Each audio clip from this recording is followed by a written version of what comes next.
On s'en va au biodôme? Non. Non? On va voir les animaux? Non. Non? Papa, Oui. Qu'est-ce qu'ils font les poissons? Ça va les poissons? Regarde là en haut. En haut, en haut.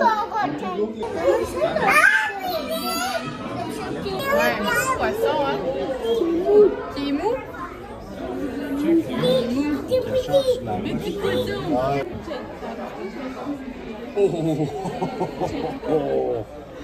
Ça, papa, il aime pas ça. Octavia, ça va les poissons? Gentil. C'est quoi? Tortue charbonneau. Les tortues charbonneau. Pas charbonneau, charbonnière.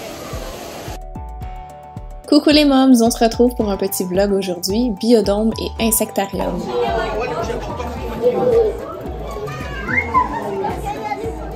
Mathéo, c'est quoi? Les pégouttes. Vous allez remarquer que je vous laisse ici et là les réactions des enfants, donc c'était la première fois pour Octavia au biodôme, première fois pour Mathéo à l'insectarium. L'insectarium, on va y venir plus tard. On est allé accompagner de la cousine des enfants, en fait, puis du cousin de Tristan, de sa blonde, donc on est vraiment très proches d'eux. Ça faisait longtemps qu'on les avait pas vus, donc ça nous faisait une petite activité le fun à faire avec les enfants. On a décidé de prendre la passe annuelle pour cette fois-là, donc non, ce n'est pas une collaboration que je vous fais présentement, c'est vraiment notre expérience. Donc on évaluait justement le prix des billets pour une famille de 4, puis finalement, pour ce que ça nous donne accès, là, t'as le biodôme, le planétarium, l'insectarium, name it, pour l'année. Donc ça nous revenait moins cher de prendre ça pour notre famille, puis avoir l'émerveillement des enfants devant le biodôme. Mathéo était déjà allé, mais Octavia aime ça next level. Par contre, l'insectarium, là, Mathéo a vraiment trippé. J'ai hâte de vous montrer l'insectarium. Va savoir pourquoi, nous autres, on fait toujours les parcs à l'envers. Donc, on commence toujours par le froid, puis on finit par le chaud. Mathéo était vraiment impressionné du crocodile dans la zone plus exotique. Octavia, c'était clairement les poissons qui étaient son dada. Les pingouins, mes enfants, ils ont vraiment trippé autant l'un que l'autre. C'est vraiment une petite activité qu'on aime faire. C'est, je trouve, pas seulement pour les animaux, là, donc tu vois vraiment qu'il y a de l'effort pour créer une ambiance, un environnement où tu es vraiment plongé à l'intérieur. C'est immersif. Donc, c'est pas seulement qu'on regarde les animaux, c'est vraiment qu'on se sent comme dans leur climat. Donc ça, c'est vraiment intéressant pour eux. Mathéo m'en parle à chaque fois.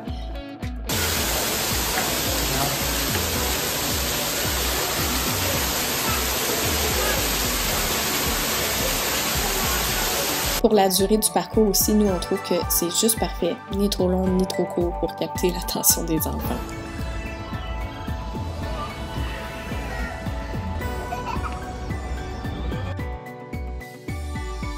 Fallait que je vous la montre pendant qu'elle fait son petit show de cheerleader. C'est juste parce qu'elle se trouve tellement bonne, elle est tellement fière et ce regard-là, je le trouve magnifique. Là, après tous ses efforts, elle s'est endormie sous le gilet de papa. Pourquoi elle est sous son gilet? C'est parce qu'on a marché du biodôme à l'insectarium. Il s'est mis à mouiller. On n'avait pas prévu ça du tout dans les vêtements. Donc, on a caché la petite en dessous du chandail de papa. Puis finalement, elle s'est endormie là.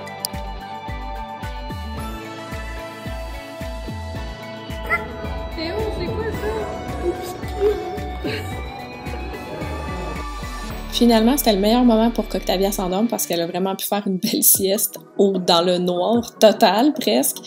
Donc on était vraiment comme, encore une fois, dans un environnement super immersif, comme si on était dans la fourmilière ou vraiment dans l'univers des insectes, peu importe l'insecte, là, ça diffère évidemment. Puis ça, Mathéo a eu vraiment beaucoup de plaisir. Il y avait un peu plus d'activité physique à faire justement. Donc ça a pu aussi sortir le petit trop plein d'énergie que mon garçon accumule dans ce genre d'activité-là. Puis celle-ci ici, là, c'était vraiment comme s'ils couraient en rond. Puis nous, on les voyait dans l'écran à l'envers, upside down. Donc c'était vraiment intéressant à voir. Puis après ça, on leur a montré, ils étaient vraiment impressionnés. On n'est pas encore rendu à ma partie préférée, mais on va bientôt entrer dans la partie où on voit vraiment un inventaire vraiment impressionnant d'insectes, que ce soit des papillons de toutes les couleurs. Il y en a qui passent du bleu au orange, au beige, blanc, vert, puis vraiment des couleurs très très éclatantes. Donc ça, c'était super impressionnant. Mathéo, ça, je pourrais vous dire qu'il a vraiment autant trippé. Tous les petits détails, comme les animaux qui se camouflent justement dans la nature, ça, il était vraiment super curieux de comprendre comment ça fonctionnait. Donc, je pense qu'à 4 ans aussi, c'était vraiment un bon timing pour l'apporter ici. C'était vraiment des choses qui l'intéressaient. Puis, il y avait des petites tablettes que vous allez pouvoir voir plus tard, puis il les a pratiquement pas regardées, là, tellement il était captivé par ce qu'il y avait devant lui, puis que ça sortait vraiment justement du monde de l'écran finalement.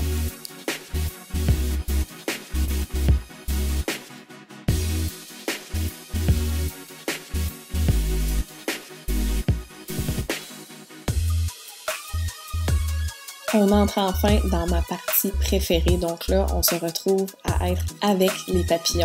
Puis, contrairement au Bee-Fly, pour ne pas le nommer, pour ne pas en parler en mal, mais moi, j'ai vraiment pas eu une expérience à tout casser. Je vous laisse le petit i en haut si vous voulez aller voir mon review de cette expérience-là. On n'a pas tant aimé ça parce qu'il y avait plus de papillons morts que de papillons vivants. Puis le fait qu'il y ait des petites éponges de sucre à disposition, il dirait que les papillons étaient tellement habitués qu'ils venaient même pas à nous. Versus là, on voyait des papillons qui étaient vraiment en santé, qui virevoltaient partout. Et moi, cette branche-là, remplie de petites fourmis qui travaillent fort, là, moi, ça m'a impressionné fois 1000. Mais ça, sincèrement, c'était ma pièce préférée. J'aurais passé une demi-heure juste là à regarder les papillons, puis on dirait que justement, vu que je pense que la sécurité est faite comme différemment autour des papillons, on leur touchait pas du tout, donc c'était ça peut-être la différence avec le Bee-Fly, que les enfants touchent beaucoup aux ailes, puis un coup que les papillons, leurs ailes sont touchées, ben, ils sont abîmés. Donc là, à ce moment-là, c'était vraiment la grosse différence entre ici à la Sacratarium versus le Bee-Fly. À mon humble avis, ça c'est moi qui dis ça.